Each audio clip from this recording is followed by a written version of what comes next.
Well, welcome to the SBAM Daily Briefing Home Edition, I guess is the way we're going to think about this.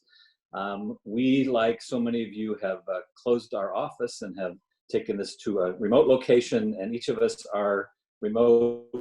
When you see Brian, you'll realize that he is actually in his car. That is not a green screen background for him just to make him look cool. He actually is in his car. Brian, why are you in your car? Yeah, well, I mean, there's a good excuse, and that's I have a dog and 3 kids, and this is a way that you might actually be able to hear something that I'm saying, as opposed to being distracted by kids hanging from the rafters. Right. Well, so we're accommodating or adapting like everybody else. Again, this is our daily briefing, an opportunity to try to bring small businesses up to speed on what's happening hour by hour, minute by minute. We'll continue to do this until this is over or has settled in some way. I just want to also, sort of announce that we are keeping frequently asked questions up to date every single day. As we get questions and we get answers, I would point you to our website and the FAQs on the website. And more we're putting resources on the website, official .gov websites directly into the part that affects our members. We're not asking you to hunt and find in those websites. We're giving you the very direct links. We're also doing some templates. So, for example, one of the things that came out of the executive order yesterday is the ability or the need for you to designate people. If you're staying open and you have minimum business operations employees, you need to give them a letter to that effect that they could have with them. And we have a template on the website right now for that letter. You could just fill it in for yourself in your own situation. Likewise, we're looking at, you also will have to designate your company as a critical infrastructure company, if you are in fact one, or if you are the supplier of one. We're working on template letters for those as well. You do not have to submit these to any state government or any federal government. It's simply a matter of having it on hand and having it in your files in case somebody ever comes asking for it. But that all has to be done by March 27th, and those designations have to be finished. So we're trying to put some templates up on the website to make that possible for you. Again, just trying to keep ahead of this thing. We're working on a calendar. I think what we're realizing is that there are lots of different dates. The federal 15-day period, when does FMLA start? When does the Families First Act passed by Congress start? All of these are going to have slightly different dates and durations, and so really trying to keep that calendar up, and we're working on that. Also will be something available on our website, and we'll talk about it in this daily brief. So let's get to it. Yesterday, we thought that we might have something out of Washington today in the form of a stimulus package. We don't really have anything yet. Brian, you and Micah have been paying attention to this. What are you hearing? Yeah, well, why don't we go ahead and start with Micah, because he's got just the latest and where things are at the moment, and then we'll follow up with a little commentary. Okay. Yeah, Brian. So Congress over the past few days has been negotiating that $2 trillion stimulus package that many of you probably heard about, but obviously not without controversy as Washington, D.C. goes. So Republicans have been swinging against the Democrats for dropping their own competing package and trying to push other past priorities such as clean energy initiatives into these packages, while Democrats believe that the package that the Senate's been working on focuses too much on corporate assistance and specifically on the corporate loans that they want to have more focused on benefiting workers, and also would like to provide a little bit more oversight in the process. So the package as of now is broken down as follows: $500 billion in loans and loan guarantees to businesses, cities, and states, $50 billion to airlines, $1,200 checks to Americans who make less than $75,000 a year, $350 billion in small business loans. That would be specifically through the SBA, kind of broadening out the SBA's loan program already. There's discussions specifically on forgiving these loans as well if you are using them to keep workers on payroll. an expansion of unemployment insurance, and $100 billion towards hospitals as well. But this morning, we got some more clarity from Secretary of Treasury Mnuchin, as well as the President. Both have stated that the bills are being renegotiated as we speak. Literally, they're on the Senate floor right now negotiating them. And they both believe and hope to see that it will be voted out today, and if not today, tomorrow. So one thing I want to just kind of pull out of what Micah just said was that right since the very beginning, literally from the day that Senator Rubio put the small business portion on the table, they've been talking about this, at least the part that is going to be forgiven as being for payroll expenses. So naturally, with a close down order like this, is going to make it very, very complicated for our small businesses who have had to make the gut-wrenching choices to make layoffs or put people on leave or have furlough days or however it is that they did it to survive another day or another week. When this support comes from DC, the forgivable part is highly likely, the forgivable part of the loan, so you take out an SBA loan, the forgivable part is likely to be tied to somehow to payroll. So that's just something for all the business owners to kind of keep in the back of your mind. I don't think it's going to require that you never laid anybody off, but to the extent that you take out one of these loans that hopefully is available soon, expect or kind of be thinking toward what ramp up of your business someday might actually look like, because that's where I think the majority of the benefit that doesn't have to be paid back is going to come. The other thing is it's probably likely to be distributed through banks and credit unions that do SBA loans. So I think that the federal government is worried that they don't have an infrastructure that can handle the volume that they're likely to get.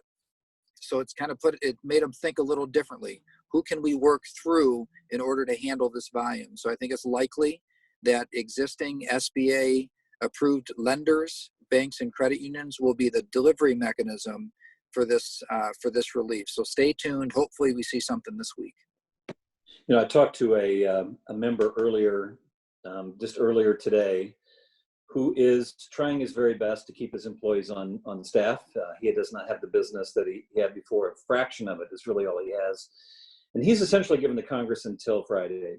And I can't help but think of the old story about Nero who fiddled while Rome burned, because it feels a little like they're fighting over little things while really big things are happening. And we've tried very hard in this briefing to make sure we're not partisan and we're not political, but I think that's just the fact of the matter right now is the Congress started this conversation over the weekend, and this is happening so quickly and so urgently. We can't operate on the Congress's schedule. We have to operate on business's schedule. And I think that's really been our message and will continue to be our message. And Brian, I know you're delivering the same message to the people that you're talking about in our congressional delegation and others.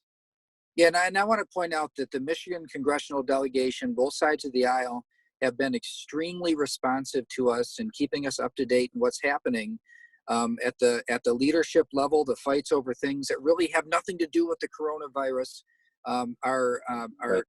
getting inserted, and it's complicating the passage of it. So we're hopeful that we can get some of those things kind of set aside. Those are fights for another day. Set those aside.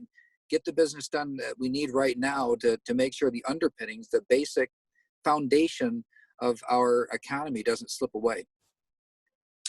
Okay, let's turn to the state, the stay home, stay safe order. We're in our first day of it. Lots of confusion. You might even say chaos in some places. Brian, what are you hearing? We've heard from a lot of members today. Yeah, so we are really spending most of our time on that order, finding clarification to the order. We had hoped, and there was a lot of discussion, and we had the impression that the order was going to look a little more like Ohio's order, and that is not how it turned out. They did it very, very differently. And so that's left us at a position where a lot of clarification is required. So we are taking questions in from our members. We are posing them to the administration. And they have made a person available to take in these questions. They're getting some of them up on their FAQ documents online, and so we'll continue that work. But there's a broader advocacy effort that's happening as well to get a clarification that is not piece by piece, but do something more like, there's other states like Illinois. When they put theirs out, it was a lot of, and it was kind of a disaster. And so what we're at, but then they came out with a big, broad clarification that cleared up a lot of that. I think that really they need to start thinking in those terms, that one-off answers is probably not going to put us in a position where our entrepreneurs know what is expected of them, because naturally they want to follow the rules. And then the other thing that we're asking for is a common or a consistent message from all law enforcement. So the state police have said they're not going out and doing checkpoints. They're not going to start arresting people. It's not like that. And yet we've seen in some of the news reports, other law enforcement agencies, both local and competing law enforcement agencies at the state level, have taken a different posture. So we've asked if there might be an ability for the state government to lead on what law enforcement's response is across the state, so that you don't have to worry about what jurisdiction you're in. I think one of the big differences between Ohio and Michigan, it was the very starting point. In Ohio, the starting point was defining the companies that could or could not stay open, really guidance through Department of Homeland Security. Ours is ultimately based on that, but ours started with employees. And it started by saying your employer cannot ask you to come to work unless you are one of these kinds of companies. And I think it's really important for our members to understand what has been sort of set in place is a mechanism where an employee may complain. And that complaint could well set off literally the mechanism for an employee who believes their company is open and it shouldn't be, gets to go to the Attorney General's office and file a complaint. That mechanism is what's different. And the starting point of our executive order is a different place than it was in Ohio. And that's what I think has created some of this confusion. I guess the point of saying this to you, our members, is take pretty seriously this issue of whether you are an essential, a critical infrastructure company. Go to the Department of Homeland Security, the CISA website. That's Cybersecurity and Infrastructure Security Agency. It's on our website. That list is on there. Brian was showing that document yesterday. If you are not on that document, I would suggest you not try to rationalize being essential, because I do believe that this sets up a mechanism for employees to complain, and then you've got some explaining to do about why you're still open if you are. So I think you got to take that very seriously. Anything else, Brian? I think this enforcement issue has been one that has been a lot of concern to us. The executive order actually does say it's a misdemeanor with potential of 90 days in jail and a $500 fine. Yeah, so this is, it was reassuring to see the way that the state police has set up the expectations on this. And so what we're asking for is for that to be adopted more broadly across the board. And I'll say that we have received a very sympathetic ear. I think there's an understanding of why these mixed messages could get in the way of people that are pretty sure that they're covered, and they're trying to get clarification. They don't have clarification yet to verify that they're one of the critical infrastructure companies. But in the meantime, if we could get if we could kind of take away that threat essentially of jail time, then I think we could get back to where the director of the Labor and Economic Opportunity department of the state government has recommended. He said yesterday, use your best judgment. We're trying to get clarification out as soon as possible. Use your best judgment. We like that, right? And we like what the state police have said, but we don't like the approach of say in Oakland County this morning. They said if you see somebody violating, call the sheriff's department. I think that they're not really prepared for what that means. I mean, if you invite people to call the sheriff's department on something like this, if we can't figure out what the rules mean at this point, what's the measuring stick that they're going to use for enforcement on it? And so I think it was just premature, at least this early. It'd be one thing if it was 2 weeks from now for them to say, hey, the clarifications have been made, the orders are out there, therefore, hey, we've got a higher enforcement standard now. But on day number 1 of this, to have that type of posture, it's not reasonable. So again, I would say 2 things on the website that would be helpful to you in this: the CISA list, the Department of Homeland Security list, and the executive order itself. If you as a business owner are thinking, I don't know how this affects me directly, those are 2 things you want to take a look at right away. It also has a requirement that if you're going to stay open, you do this designation and sort of rationalize under what authority you're staying open. That's the template letter we'll be putting on our website. So thank you. And one more thing, Rob, too, that template letter we're talking about, the reason we think that this is such an important exercise, not just to meet the requirements of the order, but it forces you to find the section that you believe that you qualify under and try to explain it on paper. And if you have a hard time explaining it on paper, then you should be really concerned about whether or not you really qualify. So it's not like rationalizing in your mind, I kind of see how I could fit into this. Put it down on paper and document it. You have to anyway, but when you put it down on paper and document it, find that reference in the CISA document that you feel you qualify under. I think that will help you make a better decision. Okay, thanks.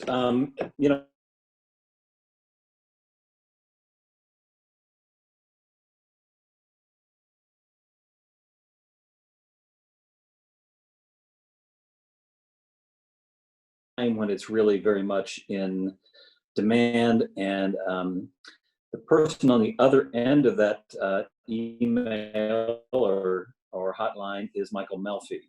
Michael's with the law firm Bodman, who is our partner, and Michael is here to sort of answer some questions. I think he has an associate of his with him as well. And Michael, let me just start with you by asking, what are you hearing right now when our members are reaching out to you, as we talk? Thanks, Rob, for having us, and I appreciate Melissa and I are on today, and I want to thank you for having us on to talk, because we are getting a lot of questions, and the hotline is a great resource. I'll start with that. By going to the SBAM website, you can get on there and send your questions in, and we've been literally busy nonstop answering those questions, and we're there for that. One other resource, I know we're going to talk about a lot of things. I know you guys have a lot of these. We also, at the law firm, bodmanlaw.com, we have a whole COVID-19 page dedicated to the response. So I know a lot of the questions are around employment and what's going on and what do I do with my team, and a lot of those will be on there. The legal questions that I'm being most faced with about the current economic conditions that we're dealing with really has to do with the employees, the team. That's top of mind. That's what we care most about, and that's, I think, what we're going to be spending a lot of our time talking about. After we get through that, there's a whole second tier of questions that we usually see. Some of them have to do with contracts. I'm in a contract that I can't fulfill. I'm in a contract that I don't know what the terms mean because I probably signed it not knowing what, they're not reading it. Unfortunately, there's people who are dealing with leases. There's people that are dealing with payments with vendors, services with vendors, for service contracts. Inevitably, there's loans out there. And then also some of them are dealing with litigation. What do we do with those? It's been kind of a gamut across the board, but I would say single-handedly, the employment has been the number one concern that people have had. And my guess is what we're seeing is the urgent right now is the employment issue. And that some people will get to contracts, leases, and some of those things in the coming weeks. But the most urgent really is, what do I do today with employees? And I think about financing. So we've, what's essentially happened, and I hope small businesses are hearing this, but for the rest of this year, every single business, most of whom under 50 employees, would have been exempt from having to pay for leave time that their employees take or family medical leave, the longer term leave. They are no longer exempt from that, or at least the portion of it that is triggered by the Families First Act. So talk about that a little bit. These are the questions we're getting, is how am I affected by that? And just what are the circumstances under which those things are triggered? Absolutely. And yeah, I think the first and foremost I want to express is the health and safety of the employees are the most important, and so that's why we're at this point. And then to your point, assuming that is the case, what do we do with these employees? Being at Bodman, I have the resources of some amazing attorneys. That's why I did bring Melissa on. Melissa's in our workplace law group. And as opposed to me giving you a high level answer, I wanted to bring Melissa on as well, because she's in this with us. She's a part of the team that's helping with these responses. And with that, Melissa, do you want to dive in and answer that question for Rob? Sure. So I will just start out by giving kind of a high-level explanation of the Emergency Family and Medical Leave Act, and then also the Emergency Paid Sick Leave Act, which both apply to employers with less than 500 employees. And then obviously if more specific questions come up, I'm happy to answer those. So the Emergency Family and Medical Leave Expansion Act applies to employers who are not otherwise covered by the FMLA. So if you have 40 employees and you're not covered by the FMLA, you are covered under the Expansion Act, which applies to employees who need leave to take care of a child because that child's either school or daycare is closed due to a public health emergency related to COVID-19, which is a situation that we're seeing right now, right? All schools are closed, a lot of daycares are closed. And so if employees need leave to take care of that child, must be a minor child, they are eligible for family medical leave under the Expansion Act. What they are eligible for is 2 weeks of unpaid leave, followed by 10 weeks of leave at not less than 2/3 of their regular rate of pay, capped at $200 a day. So for full-time employees, their regular rate of pay is going to be pretty easy to calculate. For part-time employees, again, regular rate of pay, pretty easy to calculate. For people who you're paying on, I don't know how many of you do this, but people who you're paying on a flat rate or a piecemeal basis, you can just take the average and calculate it out to an hourly rate. And that's what they're going to be reimbursed for. The other aspect of that is the Emergency Paid Sick Leave Act, and this is much broader. So this again applies to all employers with fewer than 500 employees. So if an employee has to take sick leave due to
payroll taxes that you would typically pay to the government in an amount equal to what you're paying out in sick leave. So let's say you've got $8,000 in escrow for your payroll taxes, you pay out sick leave in the amount of $5,000, you can just take that $5,000 and then you only have to pay $3,000 to the government.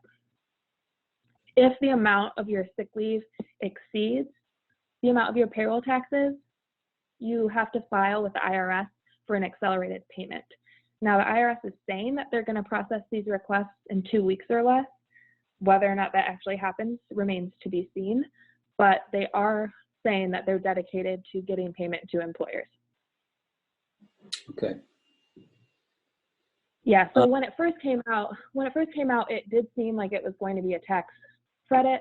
Now it just seems like employers are able to reimburse themselves through their payroll taxes. So I think a lot of our, last week alone, 108,000 UI claims were filed. And so it tells me that a lot of businesses have already pulled the trigger on layoffs and furloughs and even if it's temporary separation. So now family medical leave comes along. Could you talk about how one might reconcile those two? In other words, if somebody's on UI because you've laid them off, but they're eligible for family medical leave, could you bring them back? I'm not saying that everybody, that would be the financially, or even you might not even have the capacity or the capability to do that. But could you do that? Could you bring them back and make them eligible for FMLA? Absolutely, absolutely. So if an employee is currently on unemployment, then they're probably not going to be eligible for any of these